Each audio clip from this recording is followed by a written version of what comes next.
사무엘하 19장 1절로 23절까지 말씀. 사무엘하 19장 1절로 23절까지의 말씀을 우리 같이 보시겠습니다.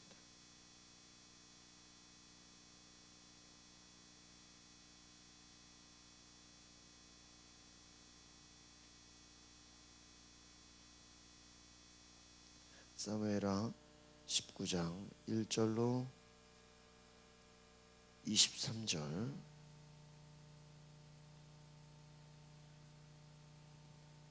우리 한 목소리로 같이 보시겠습니다. 시작. 어떤 사람이 요압에게 아뢰되 왕이 압살롬을 위하여 울며 슬퍼하시나이다 하니 왕이 그 아들을 위하여 슬퍼한다 하미 그날에 백성에게 들리매 그날의 승리가 모든 백성에게 슬픔이 된지라. 그날에 백성들이 싸움에 쫓겨 부끄러워 도망함같이 가만히 성읍으로 들어가니라.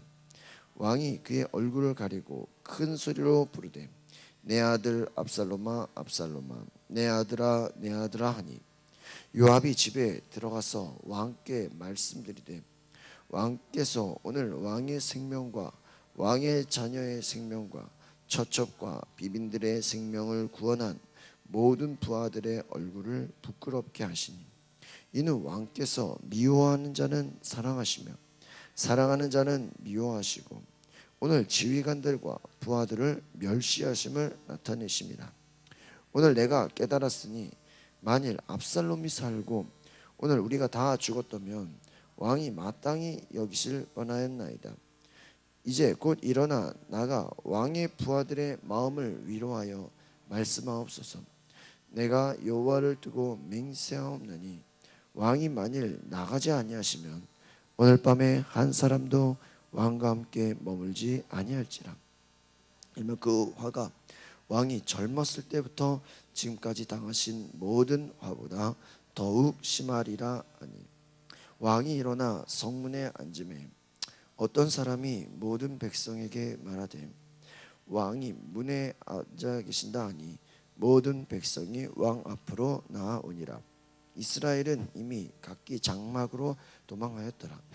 이스라엘 모든 지파 백성들이 변론하여 이르되 왕이 우리를 원수의 손에서 구원하여 내셨고 또 우리를 블레셋 사람들의 손에서 구원하셨으나 이제 압살롬을 피하여 그 땅에서 나가셨고 우리가 기름을 부어 우리를 다스리게 한 압살롬은 싸움에서 죽었거늘 이제 너희가 어찌하여 왕을 도로 모셔올 일에 잠잠하고 있느냐 하시니라.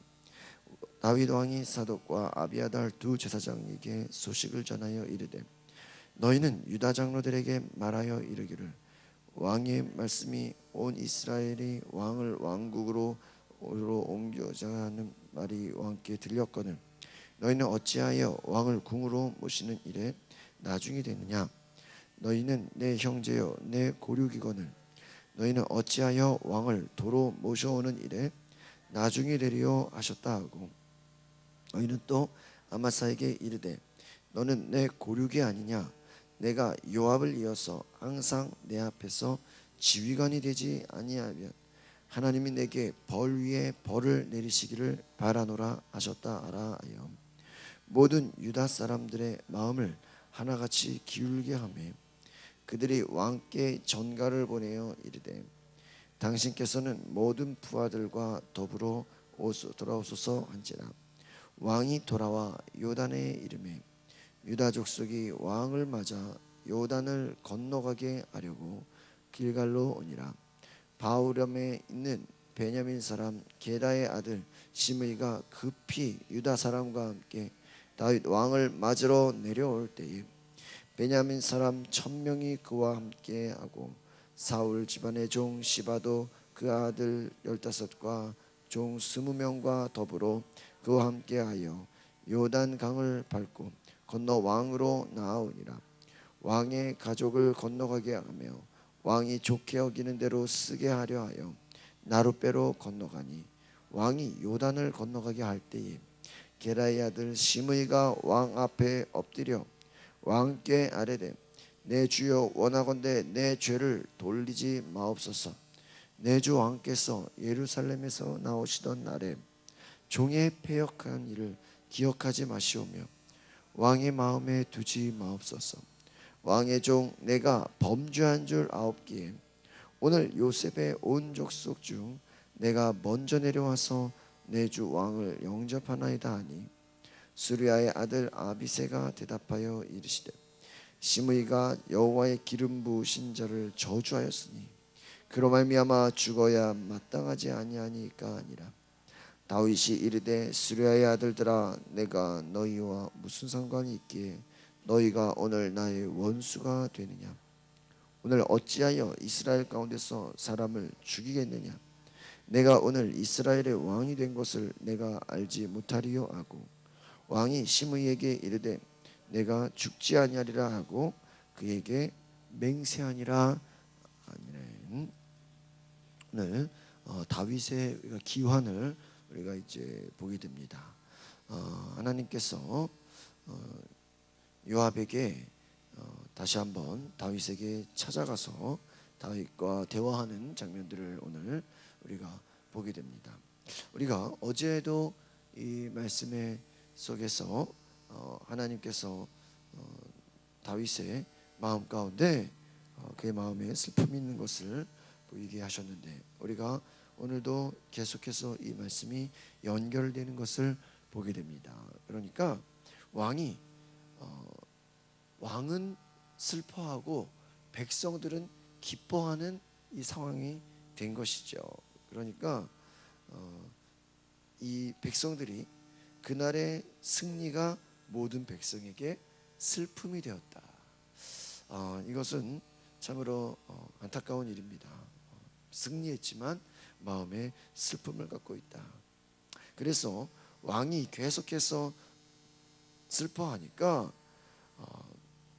요압이 그가 이제 군대 장관이고 왕에게 찾아가서 말을 하는 것입니다. 우리가 6절을 한번 같이 다시 한번 보겠습니다. 6절 시작. 이는 왕께서 미워하는 자는 사랑하시며 사랑하는 자는 미워하시고 오늘 지휘관들과 부하들을 멸시하심을 나타내심이라. 오늘 내가 깨달으니 만일 압살롬이 살고 오늘 우리가 다 죽었다면 왕이 마땅히 여기실 뻔하였나이다.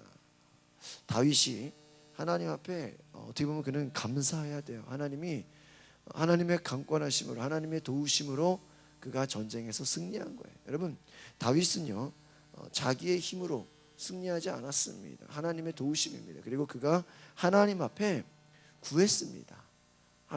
하나님께서 위로하사 나를 다시 돌아가게 하옵소서. 하나님의 은혜가 있게 하옵소서. 그러니까 하나님의 은혜 가운데 본인이 회복될 것을 기도했어요, 안 했어요? 기도한 거예요. 근데 기도했지만 압살롬이 죽을 것까지는 기도하지 않았어요. 그러니까 이 말은 뭐냐면 여러분 우리가 하나님 앞에 기도하는데 내 원하는 대로 내 마음의 소원을 하나님께 드려요. 그러나 때로는 하나님의 기도의 응답이 꼭 내가 100% 원하는 대로만 된다는 보장이 있습니까? 없습니까? 없어요. 어떻게 보면 제 생각에는요 압살롬이 어떻게 보면은 때로는 압살롬이 죽은 것이 다윗에게는 더 큰 도움이 될 수도 있어요. 이것은 왜 그러냐면 압살롬이 살아있다면 반드시 그가 또 반역을 행할 수 있으며 또 반역을 행할 수가 있어요. 비록 인간적인 마음으로는 압살롬이 죽은 것이 그에게는 너무나 큰 슬픔이에요. 인간적으로 자식이 된다는 건 너무나 큰 슬픔이에요. 그러나 때로는 하나님의 뜻 가운데는 자식이 죽을 수도 있던 거예요. 그래서 하나님 앞에 오히려 그가 하나님의 은혜 가운데 믿음으로 나아감에도 불구하고 하나님의 은혜를 찬양하거나 하나님이 행하신 그 은혜에 감사하지는 않는다는 것이죠. 우리는 여전히 슬픔만 붙잡고 있다는 거예요. 그러니까 백성들이 이것이 소문이 나버려요. 하나님이 승리를 주셨는데 하나님이 다시 회복하게 하셨는데 그 은혜를 감사해야 돼요. 그러니까 어떻게 보면 다윗은 속으로는 슬퍼하더라도 겉으로는 티를 내면은 안 되는 것이죠. 겉으로는 하나님의 은혜에 감사하고 백성들과 함께 축하해야 되는 것이에요. 이 말은 우리가 정말 하나님께서 허락하신 은혜와 하나님이 주신 승리를 우리가 기억하라는 것입니다. 왜요? 하나님이 우리에게 기도를 응답하셨어요. 이 말은 뭐냐면 여러분의 기도 제목이 예를 들면 10가지라고 해보세요. 하나님 8개를 응답하셨는데 2가지가 응답 안 됐다고 그것 때문에 슬퍼하면 돼요, 안 돼요? 안 된다는 거예요. 우리는 부정적인 사람들의 특징은 뭔지 아십니까? 세상 가운데 안 된 것만 보고 있어요. 잘 된 거는 생각하지 않아요. 우리가 하나님 앞에서 정말 감사해야 될 것은 이미 하나님이 우리에게 은혜 가운데 오늘 인도하셔서 저는 그런 생각합니다. 막 많은 사람들이 어려움을 당했어. 난 너무나 어려움을 당했어. 난 너무나 큰 슬픔을 당했어. 근데 목회자가 이렇게 가만 들어보면 어떤 일이 있냐면요, 오히려 그 슬픔을 당했기 때문에 그분이 목사를 찾아온 거예요. 오히려 그 어려움이 있었기 때문에 그분이 지금 기도하는 거예요. 만약에 성도님에게 어려움이 없었다면, 성도님에게 이런 고난이 없었다면 하나님 의지하지 않았을지도 몰라요. 여러분, 우리가요 때로는요 모든 것이 다 응답되는 것 같더라도 다 응답되는 것 같더라도 한두 가지 응답이 안 될 수도 있습니다. 내 마음의 소원이 다 응답되면 얼마나 좋겠어요. 그러나 몇 가지 안 되는 경우도 있다는 걸 기억하시기를 바랍니다. 그것은 왜 그러는 거예요? 하나님께 기도하라는 거예요. 하나님 앞에 순종하라는 거예요. 그리고 하나님을 더 의지하라는 거예요. 다윗이요, 왜 그가 죄를 짓게 되었습니까? 더 이상 그가 이제 평안하다 싶어서 하나님께 나아가지 않았어요. 오히려 그 안에 죄가 들어왔습니다. 그리고 그들 안에 이 압살롬의 범죄와 이 모든 것들은 뭐예요? 하나님이 이미 약속의 말씀을 주셨어요. 네가 범죄하고 네가 다른 사람을 죽임으로 인해서 네 자녀들 가운데 많은 일들이 일어날 것이다. 안 좋은 일들이 일어날 것이다. 오히려요, 그는 지금 울며 슬퍼할 것이 아니라 하나님이 약속의 말씀대로 어떻게 했어요? 그 집안에 행하신 거예요. 그러나 다행은 뭐예요? 다시 다윗을 왕의 자리로 돌려놓으셨다라는 거예요. 다윗은 자기가 왕의 자리로 돌려놓은 것을 전혀 감사하지 않고 있다라는 거예요. 오히려 18장 33절에서도 뭐라고 얘기합니까? 다윗이 내 아들아 내 아들아 차라리 내가 너를 대신하여 죽었다면, 여러분 왕이 죽으면 어떻게 되는 거예요? 다 왕만 죽어요? 아니죠. 밑에 사람 다 죽어버리는 거예요. 그러니까 왕은 차라리 내가 죽었다면, 차라리 내가 죽었다면. 여러분, 오늘 우리가 기억해야 되는 것은 하나님의 사람은요 하나님의 사명이 있다는 걸 기억하시기를 바랍니다. 보통 제가 이제 전도하는 사람들 간증을 들어보면요, 그 사람들이 너무 전도를 열심히 하니까 자식들을 잘 못 돌봐요. 그러면은 자식들이 왜 우리는 내친 거냐, 우린 버린 거냐고. 그런데 나중에 시간이 가면요 하나님이 그 자녀들을 돌보시는 것을 보게 됩니다. 그래서 그것들을 막 간증하게 돼요. 본인들은 주의 일에 열심히 하였지만 때로는 자식에게 소홀했죠. 하나님이 그들을 또 책임지는 것을 보게 됐다. 물론 부모가 신경 써주고 관심 가져주는 건 당연한 것이지만 다 해주지 못할 때 하나님께서 그들을 도우시는 것들을 간증하게 됩니다. 이 말은 무엇이냐면 우리는 하나님이 주신 사명이 더 중요하다는 것을 깨달으시기를 바랍니다. 7절에 한번 같이 읽어보겠습니다. 시작.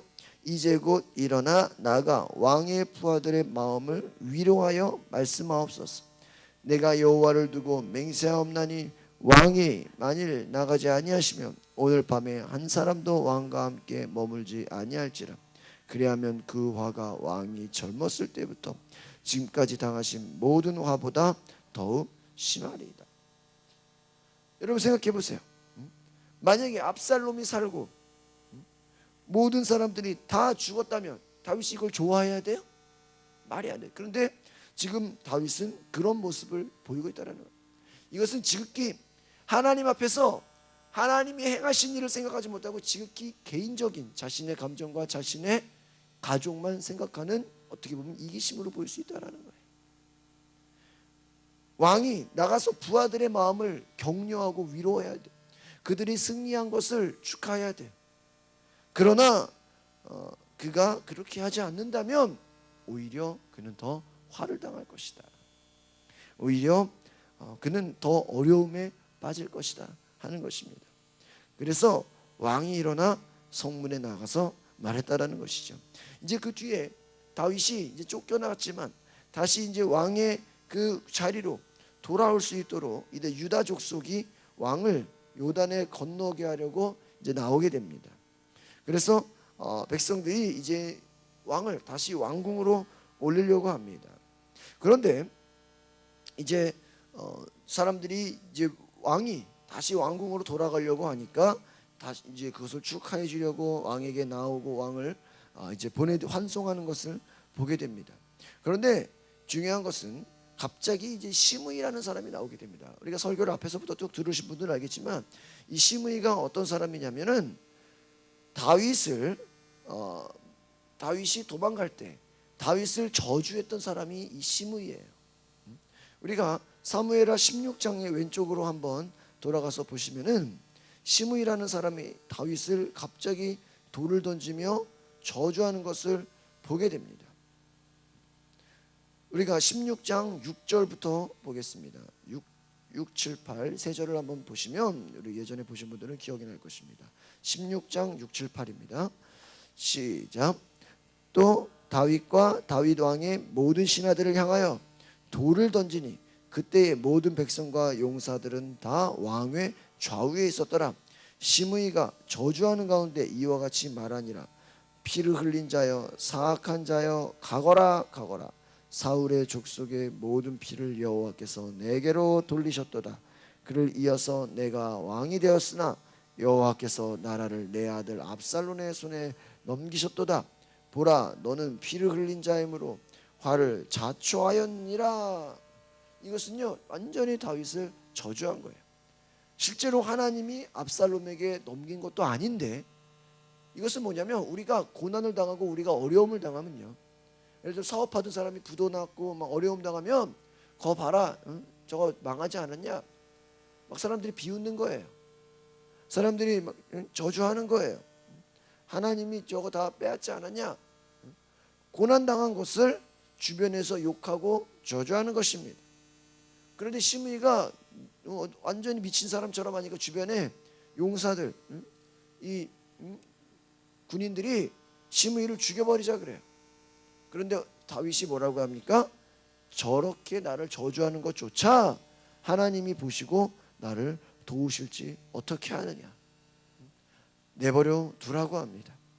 혹시 저 입을 통해서 하나님이 나에게 책망하시는 게 아니냐. 그냥 내버려 두라고 합니다. 그런데 갑자기 이제 다시 왕궁으로 돌아가려고 하는데 시므이가 나타나는 거예요. 그 전에 자기를 저주하고 욕하고 옆에서 그렇게 무시했던 시므이가 갑자기 나온 거예요. 이 사람이 나왔다라는 건 뭐예요? 죽음을 각오하고 나온 거예요. 이미 자기 말한 대로 됐어요, 안 됐어요? 안 됐어요. 다윗을 저주하였는데 다윗이 실제로 저주를 물론 압살롬이 죽게 되었죠.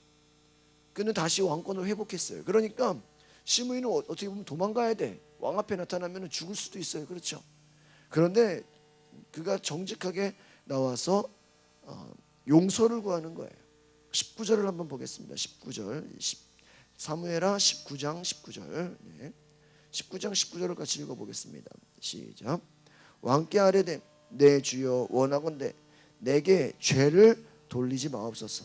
내 주 왕께서 예루살렘으로 나오시던 날에 종의 패역한 일을 기억하지 마시오며 왕의 마음에 두지 마옵소서. 오히려 본인이 이것이 아마 내가 죽을까 봐 걱정돼서 말하는 것인지 아니면 그가 용서를 받기 위해서 나오신지는 알 수 없지만 어쨌든 그가 용서를 구하는 거예요. 아마 어떻게 보면 두려워 떨렸을지도 몰라요. 그가 왕을 저주하였던 모든 것이 사람들이 아마 알 거예요. 그러니까 아마 그는 두려워 떨었을지도 몰라요. 여러분, 우리가 고난당할 때 때로는 우리를 욕하고 우리를 저주하고 우리를 무시하는 사람도 있을 수 있지만 하나님이 회복시키시면 그들이 스스로 용서를 구할 수 있다는 것을 기억하시길 바랍니다. 어떻게 돼요? 역전된 거예요. 상황이 바뀌어서 압살롬이 죽으니까 시므이가 깜짝 놀란 거예요. 그래서 다시 한번 왕에게 나와서 나를 용서해달라고, 나의 마음에 두지 마옵소서. 20절을 한번 보겠습니다. 20절 시작. 왕의 종 내가 범죄한 줄 아옵기에 오늘 요셉의 온 족속 중 내가 먼저 내려와서 내 주 왕을 과거에 이 사람의 마음이 어때요? 다윗이 쫓겨날 때는 그를 저주하고 욕하고 막 하나님이 너를 저주했다고 말하지만 다시 왕권이 회복되니까 이제 나를 용서해달라고. 그런데 그 뒤에 다윗의 종들이 뭐라고 얘기합니까? 21절을 봅시다. 시작. 스루야의 아들 아비새가 대답하여 이르되 시므이가 여호와의 기름 부으신 자를 저주하였으니 그로 말미암아 죽어야 마땅하지 아니하냐. 지금이라도 어떻게 버립시다? 쟤를 죽여버립시다. 그런데 다윗이 말합니다. 너가 그를 죽인다면 너는 나와 원수가 된다. 절대로 죽이지 말아라. 그래서 23절 마지막으로 보시겠습니다. 시작. 왕이 시므이에게 이르되 내가 죽지 아니하리라. 죽지 아니하리라. 다윗이 어떻게 해주는 거예요? 용서해 주는 거예요. 여러분, 우리가 하나님의 은혜를 받은 자이기 때문에 누가 우리를 저주했을지라도 우리 마음 가운데 그들을 용서하는 은혜가 있기를 바랍니다. 여러분, 우리가 상황이 안 좋아지면 사람들은 떠나는 거예요. 사람들대로 욕할 수 있는 거예요. 그러나 하나님이 회복시키시면 그들을 죄로 갚는 것이 아니라 용서할 수 있는, 오히려 하나님의 은혜로 그냥 나에게 범죄한 자들을 그들을 그냥 내버려 두는 거예요. 왜 그렇습니까? 하나님이 우리의 모든 상황을 바꾸셨기 때문이에요. 여러분 보세요. 만약에 다윗이 시므이가 자기를 저주한다고 그 자리에서 시므이를 죽여버렸으면 하나님의 은혜가 사라졌을 수도 있다라는 그 도전이 있었기 때문에 오히려 내버려뒀기 때문에 다윗 입장에서 시므이가 고마운 거예요. 왠지 아십니까? 그가 자기를 저주한 것을 하나님이 보시고 그 원통함을 갚아주셨다고 생각한 거예요. 그러니까 여러분, 우리가요 나중에 시간이 지나고 나면 나를 욕하고 나를 저주하고 나를 상처받게 하고 나에게 고난 주게 한 그 사람이 오히려 고마운 거예요. 왜 고맙습니까? 그들이 나를 힘들게 한 것을 하나님이 알아요, 몰라요? 알아요. 그러면 그들이 나를 힘들게 한 것 때문에 하나님이 나에게 오히려 그것을 아시고 우리의 원통함을 갚아주시고 우리에게 더 은혜를 주셨다는. 그러니까 시므이는 오히려 다윗의 마음에 상처를 주고 다윗을 낙담시켰지만 오히려 시므이 때문에 하나님이 뭐를 베푸셨다? 은혜를 베푸셨다.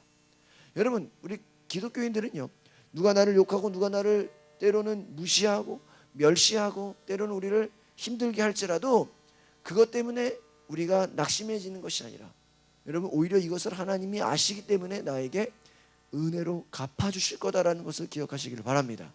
그래서 우리가 하나님 앞에 실망할 것이 없는 거예요. 또 그들을 우리가 나에게 악을 행했다고 해서 내가 악으로 갚을 필요가 없는 거예요. 왜요? 하나님의 은혜를 갖고 있기 때문에 그들을, 여러분 지금 와서 이미 왕이 됐는데 시므이 죽였다고 해서 다윗이 좋아질 게 있어요, 없어요? 하나도 없죠. 시므이 죽였다고 좋을 게 뭐가 있겠어요? 내버려 두는 거예요. 여러분, 우리는요 하나님 앞에서 싸워야 할 자에게 싸우기를 바랍니다. 악한 마귀와 우리를 공격하는, 우리를 넘어뜨리려고 하는 자들과 싸우는 것이지 그냥 우리를 욕하고 저주하고 그냥 우리를 힘들게 했다고 해서 그들을 갚을 필요는 없는 것이, 하나님께서 오히려 그것을 보시고 우리에게 은혜로 갚아주실 줄 믿습니다. 기도하겠습니다. 거룩하신 하나님, 오늘 우리가 가운데 하나님의 성령의 능력으로 충만하게 하옵소서. 그래서 우리가 정말 하나님이 우리에게 회복시키시는 은혜를 기억하고 우리가 정말 때로는 우리가 나의 이기심과 나의 개인적인 일 때문에 하나님의 주신 사명을 아버지요 우리가 잃어버리지 않도록 하나님, 정말 우리는 많은 사람들을 위로하고 많은 사람들에게 하나님의 놀라운 일들을 우리가 감당해야 됨에도 우리는 내 개인적인 나의 사소한 것 때문에 나의 아픔 때문에 우리가 하나님의 일을 하지 못하고 있다면 하나님, 우리가 다시 한번 그 사명을 회복하게 하옵소서. 그래서 우리가 다윗과 같이 하나님의 일보다 자기 개인적인 일, 가족 일 때문에 이것이 지체되지 않도록 우리에게 하나님의 도우심이 있게 하시고 깨닫게 하옵소서. 예수 그리스도의 이름으로 기도합나이다. 아멘. 우리가 다시 한번 통성으로 기도하실 때 하나님, 우리가 다윗처럼 내가 위로해야 될 일이 너무나 많은 말이 예수님의 제자들조차 11절에 보니까 뭐예요? 믿기 힘든 것이었다라는 거예요. 그러니까 여러분, 이 말은 무엇이냐면 우리가 하나님의 말씀을 수없이 들어도 우리 마음속에는 뭐 하고 있다? 믿지 않고 있다라는 거야. 아, 무슨 부활은 부활이야. 말도 안 된다. 제자들마저도 믿기 어려웠다라는 것이죠. 그러니까 여러분, 예수님의 부활을 쉽게 믿지 않던 제자들은 그것을 믿고 전하기까지 이 부활의 증거를 직접 보기 위해서 12절에 보니까 베드로가 그 말을 그냥 듣고 믿고 믿어서 기뻐해야 되는데 어떻게 했어요? 또 확인해 보겠다고 어디로 가요? 무덤으로 가요. 베드로가 일어나서 무덤으로 달려가요. 많은 사람들이 무시해 버리는 거야. 아, 말도 안 돼. 무슨 부활이야. 베드로가 무덤으로 갑니다. 베드로는 직접 확인하기를 원했어요. 보니까 세마포만 보였다라는 거예요. 이것이 여러분 증거입니다. 만약에 여러분 생각해 보세요. 이게 세마포가 있다는 게 무슨 말이냐면 누군가가 예수님의 시체를 훔쳐가려고 했다면 시체에서 세마포를 벗기지 않고 세마포를 감은 채로, 그러니까 우리가 시신을 이렇게 두르잖아요. 두른 채로 가져가는 게 좋으세요? 여러분, 시신을 그냥 가져가는 게 좋겠어요? 상상이 돼요, 여러분? 저도 이 말씀을 깊이 묵상하면서 이 논란이 있어요. 역사적으로 예수님의 시체는 누가 훔쳐간 것이다. 그리고 훔쳐갔다고 생각하면 시신이 쌓여있는 상태로 훔쳐가는 게 좋겠어? 그 쌓여있는 걸 풀러가지고 그냥 시체를 가져가는 게 좋겠어요? 여러분, 우리 막 이번에 구조하면은 막 시신들이 올라오잖아. 거기에 뭐 덮여 있잖아. 그렇죠? 감싸잖아. 그런 거예요, 한마디로. 베드로가 가보니까 세마포, 그 시신을 둘러싸는 그 옷이 그냥 남아있다라는 거예요. 그럼 예수님 시체를 누가 그냥 시체만 훔쳐갔겠어요? 아니라는 것이죠. 이것은 무엇입니까? 예수님 부활하셨다라는 거예요. 여기 계시지 않고 살아하셨다라는 거예요. 여러분, 예수님의 무덤이 비어있고 시체를 찾지 못하는 것은 부활을 부인할 수 없는 결정적인 역사적 증거다라는 것을 기억하시고, 이 부활이 우리의 믿음이 아니라는 거예요. 여러분, 따라합시다. 부활은 결정적인 역사적 사건입니다. 사실이라는 거예요. 여러분이 안 믿는다 해서 사실이 아닌 게 아니라, 여러분이 믿어야 사실이고 안 믿는다고 오는 게 아니라 믿든 안 믿든 사실이다, 팩트라는 거예요. 많은 사람들이 굳게 지키게 했어요.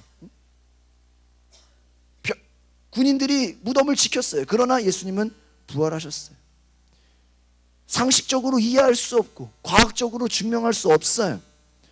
우리가 그렇다고 사실이 아닌 게 아니라는 거예요. 전설이나 설화가 아니라는 거예요. 예수 그리스도의 부활은 확실한 증거가 있는 역사적 사실인 것을 여러분 담대히 증거하시기를 바랍니다. 그래서 여러분, 우리의 신앙 고백이 이 부활은 확신을 갖고 그냥 우리가 안 되는 거 억지로 믿으려고 하는 게 아니라 당연한 것이다라고 받아들인다는 거예요. 예수님께서 이 부활의 사건은 예수님의 말씀이 성취가 된다는 거예요. 그리고 그 부활은 앞으로 우리에게도 다가온다는 것입니다.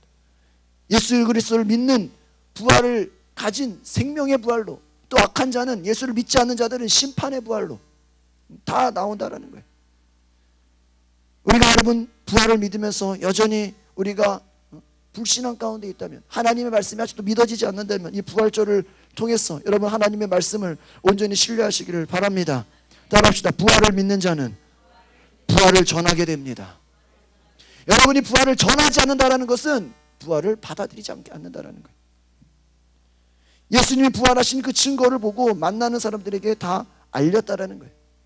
믿지 않더라고 할지라도 그냥 알리는 거예요. 저희가 요즘에 어제도 한 시간 정도 그 NC백화점이 두 팀으로 나눠가지고 요즘에 이제 웃음 치료하는 형제가 또 같이 도와주기로 해가지고 같이 막 그냥 열심히 막 홍교 형제랑 뭐 나래